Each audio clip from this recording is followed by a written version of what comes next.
ಪರೀಕ್ಷೆಯಲ್ಲಿ ಮತ್ತೆ ಜನಿವಾರದ ಫೈಟ್ ಶುರುವಾಗಿದೆ. ನಿನ್ನೆ ಪರೀಕ್ಷೆ ನಡೆಯಿತು, ಸಿಇಟಿ ಪರೀಕ್ಷೆ. ಈ ವೇಳೆ ಇಬ್ಬರು ವಿದ್ಯಾರ್ಥಿಗಳಿಗೆ ಜನಿವಾರ ತೆಗೆಸಿದಂತಹ ಆರೋಪ ಕೇಳಿಬಂದಿದೆ.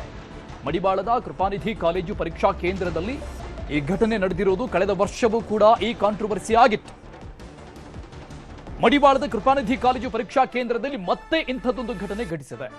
ಇಬ್ಬರು ವಿದ್ಯಾರ್ಥಿಗಳ ಜನಿವಾರ ತೆಗೆಸಿರುವಂತಹ ಆರೋಪ. ಆನಂದ್ ಮತ್ತು ಅನಿರುದ್ಧ ಅನ್ನುವಂತಹ ವಿದ್ಯಾರ್ಥಿಗಳಿಗೆ ಜನಿವಾರವನ್ನ ಅಲ್ಲಿನ ಸಿಬ್ಬಂದಿಗಳು ತೆಗೆಸಿದ್ದಾರೆ. ಜನಿವಾರವನ್ನ ತೆಗೆಯಲ್ಲ ಅಂದಿದ್ದಕ್ಕೆ ಮನೆಗೆ ಹೋಗು ಅಂತ ಸಿಬ್ಬಂದಿಗಳು ಹೇಳಿದ್ರಂತೆ.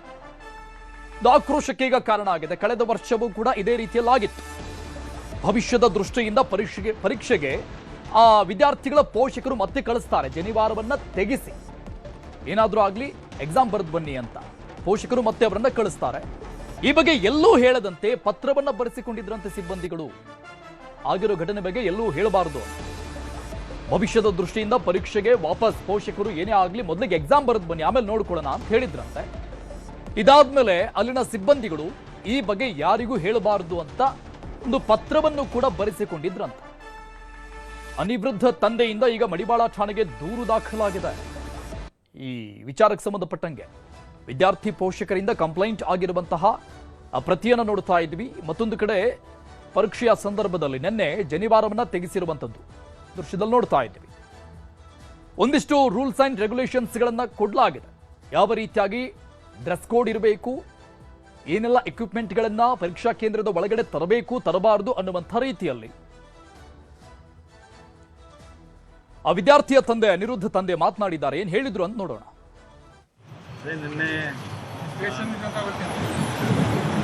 ನಿನ್ನೆ ಬೆಳಗ್ಗೆ ಎಕ್ಸಾಮ್ಗೆ ಹೋದಾಗ ಒಳಗಡೆಗೆ ರಿಸ್ಕಿಂಗ್ ಮಾಡಬೇಕಾದ್ರೆ ಅವನಿಗೆ ಜನಿವಾರ ತೆಗೆಯಕ್ಕೆ ಹೇಳಿದ್ದಾರೆ. ಅವನು ಜನಿವಾರ ತೆಗೆದಿಟ್ಬಿಟ್ಟು ಹೋಗಿ ಎಕ್ಸಾಮ್ ಬರ್ತಿದ್ದಾನೆ. ಆದರೆ ಆ ಜನಿವಾರ ತೆಗೆಯೋದು ಅಷ್ಟು ಒಂದು ಒಳ್ಳೆ ಇದೆಲ್ಲ ನಮ್ಮ ಕಡೆಗೆ. ಅದರಿಂದ ಅದು ಮನಸ್ಸಿಗೆ ಬೇಜಾರಾಯಿತು. ಮಧ್ಯಾಹ್ನ ಬಂದ ಅವನ ಕಾಲೇಜಲ್ಲಿ ಮತ್ತೆ ನಾನು ಹೋಗಿ ಅವರನ್ನೆಲ್ಲ ಮಾತಾಡಿದ್ದೀನಿ, ಪೊಲೀಸರನ್ನೆಲ್ಲ ಮಾತಾಡಿದ್ದೀನಿ, ಮತ್ತು CET ಅಬ್ಸರ್ವರ್ ಹತ್ರ ಮಾತಾಡಿದ್ದೀನಿ. ಎಲ್ಲ ಕಡೆಗೂ ನಾನು ಒಂದು ಕಂಪ್ಲೇಂಟ್ ರಿಜಿಸ್ಟರ್ ಮಾಡಿದ್ದೀನಿ. ಈಗ ಅವ್ರು ಏನು ಆ್ಯಕ್ಷನ್ ತಗೊಳ್ತಾ ಇದ್ದಾರೆ ಅಂತ ವೇಟ್ ಮಾಡ್ತಾ ಇದ್ದೀನಿ. ಈ ಸಿಇಟಿ ಪರೀಕ್ಷೆಯಲ್ಲಿ ಜನಿವಾರ ತೆಗೆಸಿದ ಆರೋಪಕ್ಕೆ ಸಂಬಂಧಪಟ್ಟಂಗೆ ಉನ್ನತ ಶಿಕ್ಷಣ ಸಚಿವ MC ಸುಧಾಕರ್ ಪ್ರತಿಕ್ರಿಯೆ ಕೊಟ್ಟಿದ್ದಾರೆ. ಸಿಇಟಿ ವಿದ್ಯಾರ್ಥಿಗಳಿಗೆ ಡ್ರೆಸ್ ಕೋಡ್ ರೂಲ್ಸ್ ಇದೆ. ಉನ್ನತ ಶಿಕ್ಷಣ ಸಚಿವ MC ಸುಧಾಕರ್ ಅವರ ಹೇಳಿಕೆ ಇದು. ಸಿಇಟಿ ವಿದ್ಯಾರ್ಥಿಗಳಿಗೆ ಅಂದ್ರೆ ಎಕ್ಸಾಮ್ ಬರೆಯಕ್ಕೆ ಬಂದಂತವರಿಗೆ ಡ್ರೆಸ್ ಕೋಡ್ ರೂಲ್ಸ್ ಇದೆ, ಇದರಲ್ಲಿ ಜನಿವಾರ ತೆಗೆಸಬೇಡಿ ಅಂತ ಎಲ್ಲೂ ಹೇಳಿಲ್ಲ. ಸ್ಥಳೀಯವಾಗಿ ಅಧಿಕಾರಿಗಳು ಈ ಬಗ್ಗೆ ನಿರ್ಧಾರವನ್ನ ತೆಗೆದುಕೊಳ್ತಾರೆ ಅಂತ ಉನ್ನತ ಶಿಕ್ಷಣ ಸಚಿವ MC ಸುಧಾಕರ್ ಅವರು ಆಗಿರುವಂತಹ ಈ ವಿವಾದಕ್ಕೆ ಸಂಬಂಧಪಟ್ಟಂಗೆ ಹೇಳಿಕೆಯನ್ನು ಕೊಟ್ಟಿದ್ದಾರೆ, ಕ್ಲಾರಿಫಿಕೇಶನ್ ಕೊಟ್ಟಿದ್ದಾರೆ. ಜನಿವಾರ ತೆಗೆಸಿದ ಬಗ್ಗೆ ನನಗಾಗಲಿ KEA ಅಧಿಕಾರಿಗಳ ಗಮನಕ್ಕಾಗಲಿ ಬಂದಿಲ್ಲ. ಒಂದು ವೇಳೆ ಈ ರೀತಿ ಆಗಿದ್ರೆ ಅಂತಹ ಅಧಿಕಾರಿ ಸಿಬ್ಬಂದಿ ವಿರುದ್ಧ ಕ್ರಮ ತೆಗೆದುಕೊಳ್ಳಲಾಗುತ್ತೆ ಅಂತ ಹೇಳಿಕೆ ಕೊಟ್ಟಿದ್ದಾರೆ.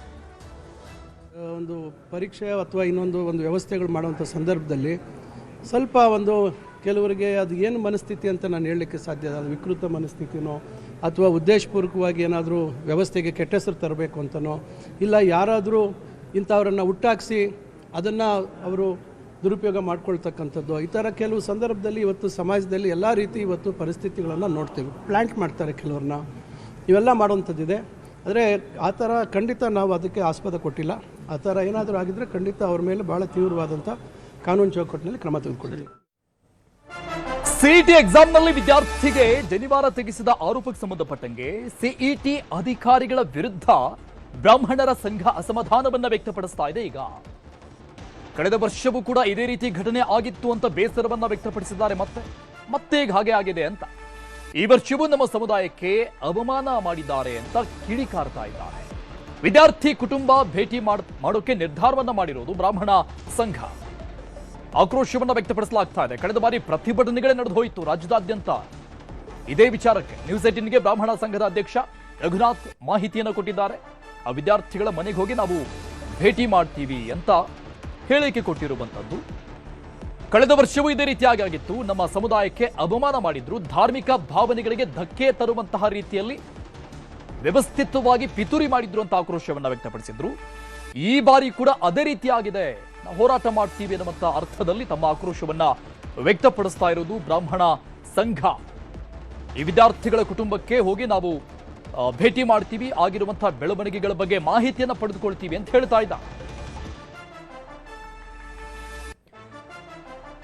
ಈ ಬಗ್ಗೆ ಡೀಟೇಲ್ಸ್ ಕೊಡ್ತಾರೆ ನಮ್ಮ ಪ್ರತಿನಿಧಿ ಶರಣು ಹಂಪಿ ಲೈವ್ ನಲ್ಲಿ ಜಾಯ್ನ್ ಆಗ್ತಾ ಇದ್ದಾರೆ. ಶರಣು ಹಂಪಿ, ಕಳೆದ ಬಾರಿ ಕೂಡ ಈ ಜನಿವಾರದ ವಿಚಾರಕ್ಕೆ ಸಂಬಂಧಪಟ್ಟಂಗೆ ಇದೇ ರೀತಿಯಾದಂತಹ ಬೆಳವಣಿಗೆಗಳು ಆದಾಗ ರಾಜ್ಯದಾದ್ಯಂತ ಹೋರಾಟಗಳು ನಡೆದು ಹೋಗಿತ್ತು. ಈಗ ಉನ್ನತ ಶಿಕ್ಷಣ ಸಚಿವರು MC ಸುಧಾಕರ್ ಅವರು ಹೇಳ್ತಾ ಇದ್ದಾರೆ, ಆ ಮ್ಯಾನ್ಯುಯಲ್ ನಲ್ಲಿ, ರೂಲ್ಸ್ ನಲ್ಲೇ ಆ ರೀತಿಯಾದಂತಹ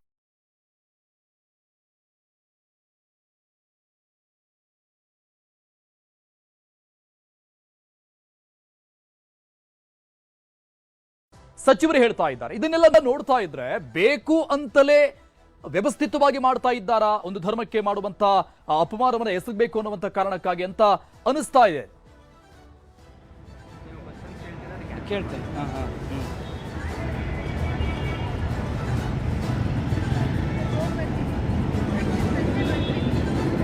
ಶರಣು ಹಂಪಿ, ಅರುಣ್, ಕಳೆದ ವರ್ಷನೂ ಕೂಡ ಇದೇ ರೀತಿಯಾಗಿ CET ಪರೀಕ್ಷೆ ಬರಲಿಕ್ಕೆ ಹೋದಂಥ ವಿದ್ಯಾರ್ಥಿಗಳಿಗೆ ನಡೆದಂಥ ಘಟನೆ, ಜನಿವಾರವನ್ನು ತೆಗೆಸಿ ಎಕ್ಸಾಮನ್ನು ಬರೆಸ್ಬೇಕಾಯಿತು. ಇದನ್ನು ಒಪ್ಪದಂಥ ಅರುಣ್, ನನ್ನ ದನಿ ಕೇಳಿಸ್ತಾ ಇದೆ ಅಂತ ನಾನು ಅನ್ಕೋತೀನಿ. Yes, please continue.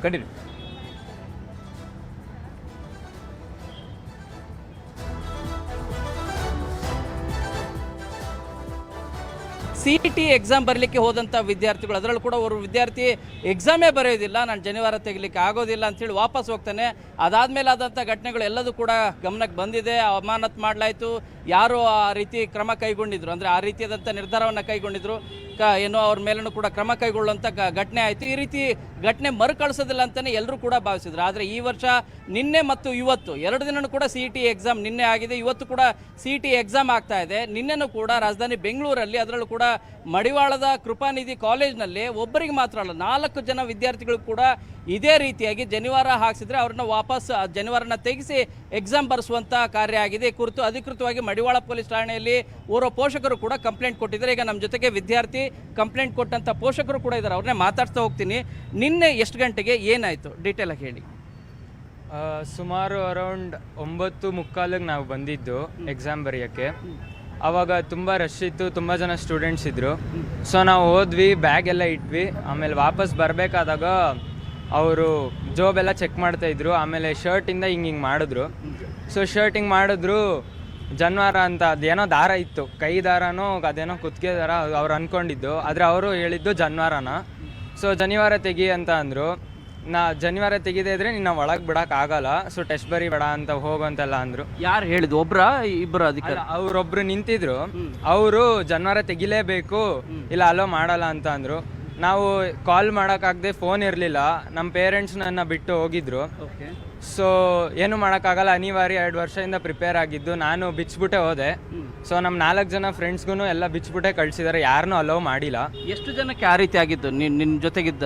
ನನ್ನ ಜೊತೆ ಇದ್ದಿದ್ದು 4 ಜನಕ್ಕೆ, ಮತ್ತು ಇನ್ನೂ ಸುಮಾರು ಜಾಸ್ತಿನೂ ಆಗಿರ್ಬೋದು. ಅವರು ಪೇರೆಂಟ್ಸಿಗೆ ತಿಳಿಸ್ದೇನೆ ಮನೇಲೇ ನನ್ಬಿಡ್ತಾರೋ ಅಂತ ಹೇಳಿಲ್ದೇನೂ ಇರ್ಬೋದು. ನಮ್ಮ ಜೊತೆ ಇದ್ದಿದ್ದು 4 ಜನಕ್ಕೆ ಪಕ್ಕ ಬಿಚ್ಚಿಸ್ಬಿಟ್ಟೇನೆ ಒಳಗೆ ಬಿಟ್ಟಿರೋದು. ನಾವು ರಿಕ್ವೆಸ್ಟ್ ಏನು ಮಾಡ್ಕೊಳ್ಲಿಲ್ವಾ? ಇಲ್ಲ ಅದಕ್ಕೇನು ಹೇಳಿದ್ವಿ, ಅವರು ಇಲ್ಲ ಬಿಚ್ಚಲೇಬೇಕು, ಅಲ್ಲಿ ರೂಲ್ಸ್ ಆಗಿದೆ ಅಂತ ಏನೇನೋ ಹೇಳಿದ್ರು. ಸೊ ನಾವು ಅನಿವಾರ್ಯವಾಗಿ ಬಿಚ್ಚಲೇಬೇಕಾಯಿತು. ಆಮೇಲೆ ನೆಕ್ಸ್ಟು ಎಕ್ಸಾಮ್ ಆಯಿತು. ಎಕ್ಸಾಮ್ ಆಯಿತು. ಇವ್ರಿಗೆ ನಮ್ಮ ಪೇರೆಂಟ್ಸಿಗೆ ಕಾಲು ಮಾಡಿದೆ, ಏನು ಮಾಡೋದು ಹಿಂಗೆಲ್ಲ ಮಾತಾಡ್ತಿದ್ದಾರೆ ಅಂತ. ಅವ್ರಿಗೇನು ಗೊತ್ತಿಲ್ಲದೆ ಸರಿ ಅಂತ ಅಂದರು.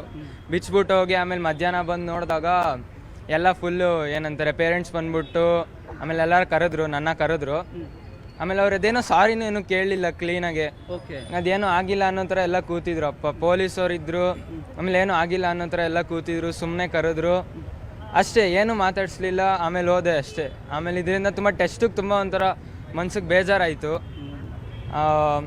ಎಫೆಕ್ಟ್ ಆಯಿತು ರಿಸಲ್ಟ್ಸ್ಗೆ ಅಷ್ಟೇ. ಈ ಥರ ಎಕ್ಸಾಮ್ ಬರೀಲಿಕ್ಕೆ ಕಾನ್ಸಂಟ್ರೇಷನಲ್ಲಿ ಹೋಗಿದ್ದು ನೀವು? ಹೌದು. ಸೊ ಎಕ್ಸಾಮ್ ಚೆನ್ನಾಗಿ ಬರೋಣ ಅಂತ ಬಂದಿದ್ವಿ. ಅವ್ರು ನೋಡಿದ್ರೆ ಬ್ರಾಹ್ಮಣತ್ವನೇ ತೆಗೆದ್ಬಿಡು ಅಂತ ಅಂತಿದ್ದಾರೆ. ಸೊ ಇದನ್ನೆಲ್ಲ ಸಹಿಸ್ಕೊಳಕ್ಕಾಗಲಿಲ್ಲ.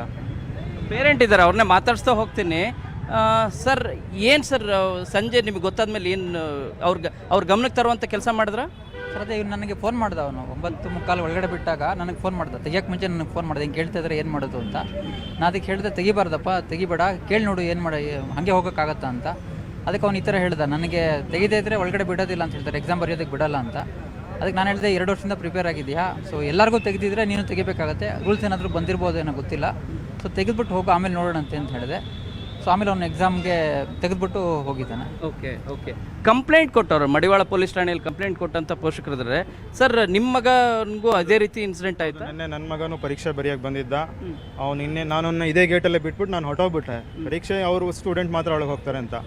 ಒಂದು ಅರ್ಧ ಗಂಟೆ ಅಷ್ಟೊತ್ತಿಗೆ ನನಗೆ ಫೋನ್ ಬಂತು, ಈ ಥರ ಅಪ್ಪ ನನಗೆ ಜನವಾರ ತೆಗಿಯೋಕ್ಕೆ ಹೇಳ್ತಾ ಇದ್ದಾರೆ ಅಂತ. ಇಲ್ಲ ಕೇಳಿ ನೋಡು, ಇಲ್ಲ ತೆಗೆದೆ ಅಂದರೆ ಒಳಗೋಗೋಕ್ಕಾಗಲ್ಲ. ಆಯ್ತಪ್ಪ, ಈಗ ಎಕ್ಸಾಮ್ ದೃಷ್ಟಿಯಿಂದ 2 ವರ್ಷದಿಂದ ರೆಡಿ ಆಗ್ತಾ ಇದ್ದಾರೆ ಮಕ್ಕಳು ಇದಕ್ಕೋಸ್ಕರ, ಇವತ್ತಿನ ದಿವಸಕ್ಕೋರ. ಆಯಿತು ಬಿಡು, ಅವ್ನಿಗೂ ಇನ್ನು ಬೇಡ ಅಂದ್ಬಿಟ್ಟು ನೀವು ತೆಗೆದಿಟ್ಬಿಟ್ಟು ಎಕ್ಸಾಮ್ ಬರಿ ಅಂತ ಹೇಳಿದೆ. ಎಕ್ಸಾಮ್ ಬರೆದ್ಬಿಟ್ಟು ಬಂದ. ಮಧ್ಯಾಹ್ನ ನಾನೇ ಬಂದು ಕಾಲೇಜ್ ಒಳಗಡೆ ಹೋಗಿ ಕಾಲೇಜವ್ರ ಹತ್ರ ಮಾತಾಡಿದೆ. ಪೊಲೀಸವ್ರು ಬಂದಿದ್ದರು, ತಹಸೀಲ್ದಾರ್ ಬಂದಿದ್ದರು, ಆಮೇಲೆ ACP ಅವರಿದ್ದರು, ಇನ್ಸ್ಪೆಕ್ಟ್ರು ಮತ್ತು DDP ಅವರು ಬಂದಿದ್ದರು. ಅವ್ರ ಮುಂದೆ ನಮ್ದು ಹೇಳಿದ್ವಿ, ಹಿಂಗಾಯ್ತು ಇದು, ಹೋದ ವರ್ಷ ಈ ಥರ ಘಟನೆ ಆದಮೇಲೆ ಮತ್ತು ಈ ವರ್ಷ ಹೆಂಗೆ ಇದರ ರಿಕರ್ ಆಗಿದೆ ಇದು ಅಂತ ಕೇಳಿದ್ವಿ. ನಮಗೆ ಆಯಿತು, ಒಂದು ಅಹವಾಲು ಕೊಡಿ ಅಂತಂದರು. ಒಂದು ಅಲ್ಲಿ CET ಅಬ್ಸರ್ವರ್ ಇಲ್ಲಿ ಇದ್ದವ್ರಿಗೆ ಅವ್ರಿಗೆ ಒಂದು ಅಪ್ಲಿಕೇಶನ್ ನಾವು ನಿನ್ನೆ ಬರ್ಕೊಟ್ಟಿದ್ವಿ, ರಿಕ್ವೆಸ್ಟ್ ಲೆಟರ್ ಬರ್ಕೊಟ್ಟಿದ್ವಿ. ಇವತ್ತು ನಾನು ಪೊಲೀಸ್ ಅವ್ರಿಗೂ ಒಂದು ಕಂಪ್ಲೇಂಟ್ ಕೊಟ್ಟಿದ್ದೀನಿ. ನೆನ್ನೆ ಅವರೇ ಹೇಳಿದರು ಒಂದು ಪೊಲೀಸ್ ಸ್ಟೇಷನಲ್ಲಿ ಒಂದು ಕಂಪ್ಲೇಂಟ್ ಕೊಡಿ ಅಂತ. ಸೊ ಇವತ್ತು ನಾನು ಪೊಲೀಸ್ ಸ್ಟೇಷನಲ್ಲಿ ಒಂದು ಕಂಪ್ಲೇಂಟ್ ದರ್ಜೆ ಮಾಡಿದ್ದೀನಿ. ಮಕ್ಕಳು 2 ವರ್ಷದಿಂದ ಪ್ರಿಪೇರ್ ಆಗಿ ಇವತ್ತು ಬಂದು ಒಂದು ಬರಿಬೇಕಾದ್ರೆ ಈ ಥರ ಆಗೋದು ತುಂಬ ಮೆಂಟಲಿ ಡಿಸ್ಟರ್ಬ್ ಆಗುತ್ತಲ್ಲ. ಇವತ್ತು ಹೌದು ಆಗುತ್ತೆ, ಖಂಡಿತ ಆಗುತ್ತೆ. ನಿನ್ನೆ ಆಗಿತ್ತು ನನ್ನ ಮಗನಿಗೆ. ನಂಗೆ ಅದೇನೇ ಬೇಜಾರಾಗಿದ್ದು, ಎಕ್ಸಾಮ್ ಬರೆಯೋ ದಿವಸದಲ್ಲಿ ಈ ಥರ ಆಗಿದೆ. ಇವತ್ತು ಟರ್ನಿಂಗ್ ಪಾಯಿಂಟ್ ಈ ಲೈಫಲ್ಲಿ ಅವ್ರಿಗೆ. ಈ ಎಕ್ಸಾಮು ಟರ್ನಿಂಗ್ ಪಾಯಿಂಟ್. ಇವತ್ತು ನಿನ್ನೆ ಎಕ್ಸಾಮಲ್ಲಿ ಅವ್ರು ಹೆಂಗೆ ಮಾಡಿದ್ದಾರೆ ಅನ್ನೋದ್ರ ಮೇಲೆ ಅವ್ರದ್ದು ರ್ಯಾಂಕಿಂಗ್ ಡಿಸೈಡ್ ಆಗುತ್ತೆ, ಅವ್ರಿಗೆ ಯಾವ ಕಾಲೇಜಲ್ಲಿ ಸೀಟ್ ಸಿಗುತ್ತೆ ಅನ್ನತ್ತೆ ಅವ್ರ ಭವಿಷ್ಯ ನಿರ್ಧಾರ ಆಗುತ್ತೆ. ಈ ಥರ ಸಂದರ್ಭದಲ್ಲಿ ಕಾಲೇಜ್ ಅವರು ಇದು KCET ಗೈಡ್ಲೈನ್ಸಲ್ಲಿ ಎಲ್ಲೂ ಇಲ್ಲ. ಹೋದ ವರ್ಷ ಇವರು ಕೂಡ ಹೇಳಿದ್ದು ಅದನ್ನೇ, ಎಲ್ಲೂ ಕೂಡ ಆ ರೀತಿ ಇಲ್ಲ, ಎಲ್ಲೂ ಕೂಡ ಇಲ್ಲ. ಹಾಗಾದ್ರೆ ನೀನು ಹೆಂಗೆ ಕಾಲೇಜವರು ಅದನ್ನ ಇಂಪ್ಲಿಮೆಂಟ್ ಮಾಡ್ತಾರೆ? ಯಾರ ಹತ್ರನೂ ನಮಗೆ ಅಲ್ಲಿ ಕಾಲೇಜ್ ಅವ್ರನ್ನ ಕೇಳಿದ್ರೆ ಯಾರು ಏನು ಹೇಳ್ತಾ ಇಲ್ಲ ನಮಗೆ. ಯಾರು ಅಂತಂದರೆ ನಮ್ಗೆ ಸರಿಯಾಗಿ ಒಂದು ಆ ಮಾಹಿತಿನೂ ಸಿಗ್ತಾ ಇಲ್ಲ. ಬಟ್ ಆಗಿದ್ದು ತುಂಬ ಅನ್ಫಾರ್ಚುನೇಟ್. ಈ ಥರ ಘಟನೆ ಆಗಿದ್ದು ತುಂಬ ನೋವಾಗತ್ತೆ ನಮಗೆ. ಮಕ್ಕಳನ್ನ ಒಂದು ಅದನ್ನು ದಾರ ಅಂತ ನೋಡಬಾರ್ದು ನಾವು. ಅವ್ರಿಗೊಂದು ಜನವಾರ ಹಾಕಿ ಕಳಿಸಿದ್ದೀವಿ. ಅವ್ರು ಎಷ್ಟೋ ವರ್ಷದಿಂದ ಹಾಕೊಂಡಿರ್ತಾರೆ. ಅದು ತೆಗಿಸೋ ಸಂದರ್ಭದೆಲ್ಲ ಬೇರೆ ಇರುತ್ತೆ. ಆದರೆ ಆ ಕಾಲೇಜವರು ಒಂದೇ ಸತಿಗೆ ಏನು ಗೈಡ್ಲೈನ್ ಇಲ್ಲದೆ ಏನೋ ಒಂದು ರೂಲ್ನ ಇಂಪ್ಲಿಮೆಂಟ್ ಮಾಡೋಕ್ಕೆ ಹೋಗಿ ಆ ಮಕ್ಕಳ ಮೇಲೆ ಆಘಾತ ಆಗುತ್ತೆ. ಮಕ್ಕಳು ಅಂತ ಕರೀತಾರ, ಆಮೇಲೆ ಈ ಆಘಾತ ಮಾಡ್ತೀರಾ, ಅದು ಪರೀಕ್ಷೆಗೆ ಹೋಗೋ ಸಮಯದಲ್ಲಿ. ಇದೆಷ್ಟು ಸರಿ? ಇದಕ್ಕೆ KCET ಅವ್ರು ಯಾವ ಥರ ಆ್ಯಕ್ಷನ್ ತಗೋತಾ ಇದ್ದಾರೆ ಅಥವಾ ಗೌರ್ಮೆಂಟ್ ಅವ್ರು ಏನು ಆ್ಯಕ್ಷನ್ ತಗೋತಾ ಇದ್ದಾರೆ ನಾವು ಕಾದು ನೋಡ್ತಾ ಇದ್ದೀವಿ. ಇದುವರೆಗೂ ಅಫಿಷಿಯಲ್ ಕಂಪ್ಲೇಂಟ್ ಬಂದಿಲ್ಲ ಅಂತ ಹೇಳಿರೋ ಸರ್ ಹೈಯರ್ ಎಜುಕೇಶನ್ ಮಿನಿಸ್ಟರ್. ಇದುವರೆಗೂ ಗಮನಕ್ಕೆ ಬಂದಿಲ್ಲ. KCET ಇಮೇಲ್ ಹಾಕಿದ್ದೀನಿ ನಿನ್ನೆ ಸಾಯಂಕಾಲನೇ 7:30. ನನ್ನ ಹತ್ರ ಸೆಂಟ್ ಐಟಮಲ್ಲಿ ಅದನ್ನು ಬೇಕಾದ್ರೆ ತೆಗೆದುಕೊಡ್ತೀನಿ. ಆಮೇಲೆ ನಾನು ಇವರು ಅನ್ಕೊಂಡಿದ್ದೆ ನಮ್ಮ ಎಜುಕೇಷನ್ ಮಿನಿಸ್ಟರ್ ಅಂತ ಅನ್ಕೊಂಡ್ಬಿಟ್ಟು ಅವ್ರದ್ದು ಗ್ರೀವೆನ್ಸ್ ಎಲ್ಲ ಹೋಗಿ ಆ ಗ್ರೀವೆನ್ಸ್ ರೈಸ್ ಮಾಡಿದ್ದೀನಿ. ಕಂಪ್ಲೇಂಟು ಕೂಡ ಮಾಡಿದ್ದಾರೆ. ಆದರೆ ಇದುವರೆಗೂ ಆಶ್ಚರ್ಯ ಅಂದರೆ ಹೇಳ್ತಾ ಇರೋದು ಇದುವರೆಗೂ ಒಂದು ಅಫಿಷಿಯಲ್ ಕಂಪ್ಲೇಂಟ್ ಬಂದಿಲ್ಲ ಅಂತ. ಹೈಯರ್ ಎಜುಕೇಷನ್ ಮಿನಿಸ್ಟರ್ ಹೇಳಿರೋದು ಈ ರೀತಿ ಏನಾದರೂ ಆಗಿದ್ರೆ ಖಂಡಿತವಾಗಿ ಕೂಡ ಕ್ರಮ ಕೈಗೊಳ್ತೀವಿ ಅಂತೇಳಿ. ಕೇವಲ ಓರ್ವ ವಿದ್ಯಾರ್ಥಿ ಅಲ್ಲ, ಈ ರೀತಿ 4 ಜನ ವಿದ್ಯಾರ್ಥಿಗಳಿಗೆ ಇದೇ ಕ್ಯಾಂಪಸಲ್ಲಿ ಯಾರು ಎಕ್ಸಾಮ್ ಬರಲಿಕ್ಕೆ ಬಂದಿದ್ರು ಅವರಿಗೂ ಕೂಡ ಇದೇ ರೀತಿಯಾದಂಥ ಘಟನೆ ನಡೆದಿದೆ. ಥ್ಯಾಂಕ್ ಯು ಶರಣು ಹಂಪಿ ಎಲ್ಲ ಡೀಟೇಲ್ಸ್ಗೆ.